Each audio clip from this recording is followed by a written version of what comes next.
환경오염 문제가 날로 심각해지면서 국제사회는 지구와 환경을 지키기 위해서 머리를 맞대왔는데요. 지난달 25일부터 열린 부산 플라스틱 협약회의에서는 그 뜻이 모아지지 않았습니다. 성안에 이르지 못한 이유 알아보고요. 앞으로 이 문제를 우째 해결해 나갈 수 있을지도 이야기 나눠보겠습니다. 네, 자원순환시민센터 김추종 대표 전화 연결되어 있습니다. 대표님 안녕하십니까? 예, 안녕하십니까. 자원순환시민센터 김추종입니다. 예, 반갑습니다. 예. 자, 이 교토의정서 파리 기후 협약에 이어서 역사에 남을 만한 좀 다자 협약이 나오는 것이 아닌가 했었던 이 5차 협상이 결국에는 무산이 됐습니다. 대표님, 이번 5차 협상에서 가장 쟁점이 됐던 거 뭐라고 봐야 될까요? 예, 다른 예를 들어서 유해물질, 화학물질 규제라든지 그다음에 협약 이행을 위한 재원 마련 같은 것도 쟁점이 되긴 했지만 예. 아무래도 가장 쟁점이 됐던 것은 플라스틱 원료 물질, 즉 1차 플라스틱 폴리머라고 부르는데요. 네. 이에 대한 생산을 규제해야 된다.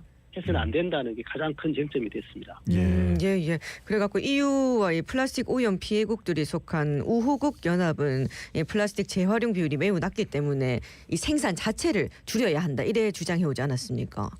예, 맞습니다. 요즘은 1년에 생산되는 플라스틱이 4억 5천만 톤을 넘었었거든요. 예. 근데 여기서 이제 재활용되는 비율이 6%에서 9% 사이, 10%가 안 되는 거죠. 그러면 나머지 90% 이상은 소각되거나 매립되면서 오염을 발생하고, 그리고 바로 또 자연에 유출되는 것도 있지 않습니까? 쉽게 봤을 때 버려진 플라스틱 쓰레기들. 좀 이런 것들이 우리 인류와 생태계에 심각한 오염을 유발을 하고 있었고, 요즘은 다들 많이 들으셨겠지만 미세 플라스틱화에 잘게 쪼개져 가지고 예. 어디든지 침투하는 것을 인간의 뇌에서까지 미세 플라스틱이 발견될 정도로 네. 심각한 문제를 발생시켰는데, 근데 이게 이제 플라스틱이 생산되고 소비되고 폐기되는 과정에서 온실가스를 발생하지만 네. 그 중에 85%가 네. 생산 단계에서 발생합니다. 그래서 여러모로 환경에 엄청난 피해를 주기 때문에 생산 자체를 줄여야 된다는 주장을 해왔던 게 사실입니다. 그러니까 85% 온실가스의 85%는 생산 과정에서 나오기 때문에 생산 자체를 줄여야 한다 이런 말씀이신 것 같아요. 예, 맞습니다. 예. 자, 이들과 이 사우디아라비아, 러시아 등 플라스틱 생산국이 서로 합의를 하지 못하면서 협상이 결국 무산됐다 이렇게 해석할 수 있을 텐데요. 사우디아라비아는 협약의 생산 규제 조항을 포함하는 것에 대해서 절대 수용 불가 입장을 고수했습니다. 예, 사우디아라비아는 협상 내내 협약의 생산 규제 조항을 포함하는 것은 레드라인, 즉 네. 한계선으로 규정하고 절대 수용할 수 입장을 계속 고수했고 끝까지 이걸 지내다 보니까 어떻게 보면 협약이 무너진 1등 공신이 아마 사우디아라비아의 이 태도가 아니었는가 저희들은 그렇게 보고 있습니다. 예, 처음부터 그렇게 입장을 고수해 왔기 때문에 어떻게 보면은 참 어려운 문제였던 것도 같은데, 예. 근데 최대 생산국인 중국은 예상보다 좀 전향적인 입장을 보였다고 하더라고요. 실제로 어땠습니까? 사실 중국 같은 경우에는 생산 감축에 대해서 부정적인 입장을 계속 피력을 했었는데요. 예. 이번에 이제 협상이 들어가게 되면 초반에 의장께서 생산 감축 필요성을 인식한다는 내용이 명시된 규제 강화 방안을 내놨습니다. 네네. 이걸 내놨을 때 중국에서 서면 발언문을 냈는데요. 네. 기존 협상 문서나 방금 말씀드린 의장이 제안한 내용이 협상의 가장 중요한 기초다라고 이렇게 하면서 생산 감축에 이제 부응하기 시작한 태도를 보였습니다. 근데 전문가들이 보니까 요즘 중국 내에서 이제 석유화학 공장 가동률이 절반으로 막 떨어지고 그러면서 예. 달라진 중국 상황이 반영돼 가지고 생산 감축에 부응하기 시작하지 않았나 이렇게 지금 평가를 하고 있습니다. 네. 자, 대표님, 이번 협상을 두고서 국가 간의 협상을 주도하는 발비디에소 의장이 제 역할을 충분히 하지 못한 게 아니냐 이런 비판도 나오고 있는데요. 특히 협상 마지막 날에 내놨던 5차 비공식 문서, 최대 쟁점인 생산 감축과 관련해서 각국의 입장을 그저 기계적으로 나열하는 수준에 그쳤다 이런 비판이 있습니다. 예, 맞습니다. 쉽게 얘기하면 그런 내용들을 옵션이라는 형태로 제출했는데요. 네. 옵션 첫 번째 같은 경우에는 플라스틱 생산 감축 법적 강제 여부를 아예 이를 논의하지 않는 것이라고 하나를 딱 정해놓고 있었고, 그다음에 옵션 2는 글로벌 감축 목표 설정 문안을 기반으로 감축 대상을 플라스틱 원료인 폴리머에서 플라스틱 제품까지, 네. 그리고 관리 방법도 감축, 유지, 관리 등 다양한 옵션을 병렬적으로 나열하는 방식을 두 가지로 내놓으면서 그냥 함께 참여했던 협상에 참여했던 국가들의 입장들을 쭉 열거해낸 정도의 제안문을 냈기 때문에 이게 이제 협상에 대해서 정리가 되지 않고 결국은 좀 무산되는데 좀 역할을 하지 않았나 제가 그렇게 보고 있는 겁니다. 아니 근데 그러면은 이게 조금 너무 기계적이었다고 하면은 원래는 어떤 모습이었어야 되는 거예요?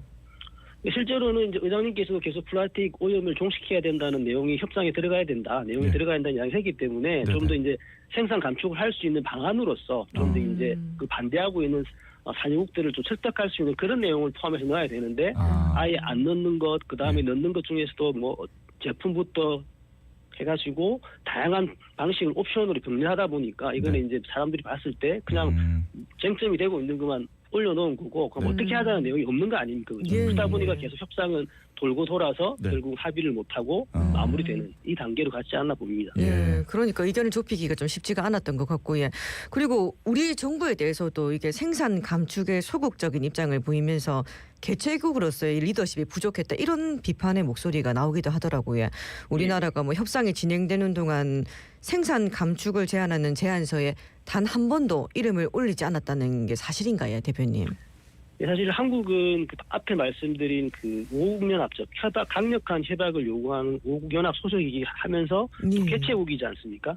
그런데 이제 생산 감축을 포함한 강력한 협약을 위한 적극적인 행보가 없다고 저희는 평가를 하거든요. 방금 이제 말씀하신 것처럼 생산 감축 목표를 지지하는 성명 100개 이상의 나라가 찬성을 했고 이름을 올려도 불구하고 그 제안에 성명서 이름을 올리지 않았습니다. 그래서 예. 한 번도 안 올리다가 거의 마지막에 그러니까 11월 30일 밤에 캐나다를 비롯해서 개최국 연합 이전에 개최했던 나라들이 연합에서 성명서를 냈는데 플라스틱의 생산과 소비를 지속 가능한 수준으로 줄일 조항이 협약에 포함돼야 한다라고 가르늦게 협상 막바지에 가르늦게 동참하면서 예. 이때까지 노력이 없다가 막판에 아마 좀 그 면피용으로 냈지 않나 이런 평가를 받을 정도로 상당히 그 개최국 그리고 5국 연합의 소속으로서는 상당히 부족한 모습을 보였던 게 사실이라고 봅니다. 네. 좀 기대를 갖고 시작이 됐기 때문에 그만큼 더 큰 아쉬움이 남는 협상이었는데요. 아쉬웠던 점들을 좀 짚어드렸다면은 이번 부산 협상에서 그래도 긍정적으로 평가할 수 있는 부분이 있다면 어떤 게 있을까요? 예, 뭐 그 방금 말씀드린 큰 쟁점 외에는 좀 일부 협상의 진전이 있었던 게 사실이고요. 예. 그 다음에 상당히 중요한 이게 협상임에도 불구하고 많은 나라들 아까 제가 말씀드린 100개 이상의 넘는 나라가 네. 플라스틱 생산을 줄여야 된다는 것들 이야기했지만 네. 좀 일부에 좀 반대를 하는 국가들을 해가지고 이 중요한 세계적인 국제 협약이 네. 좀 되지 않았다. 그래서 이게 길이 쉽지 않기는 하겠으나 이번 협상 과정을 통해서 플라스틱 오염이 얼마나 심각한지에 대한 공감대가 더욱 많이 형성되는 계기가 됐기 때문에 네. 내년으로 예정돼 있는 5차 협상을 연장하는 부분에 있어가지고는 네. 좀 더 진전된 논의가 나와서 협약이 성공하지 수도 있지 않겠나라는 기대감을 갖게 하는 것이 이번 부산 협상에 좀 긍정적으로 평가해야 될 부분이 아닌가 저는 그렇게 생각합니다. 예, 언급하신 대로 내년에 추가 협상이 진행되는데 그럼 이게 어떻게 진행되고 또 어떻게 준비해야 될지도 궁금한데 또 내년 협상에 거는 기대는 한 어느 정도 수준입니까?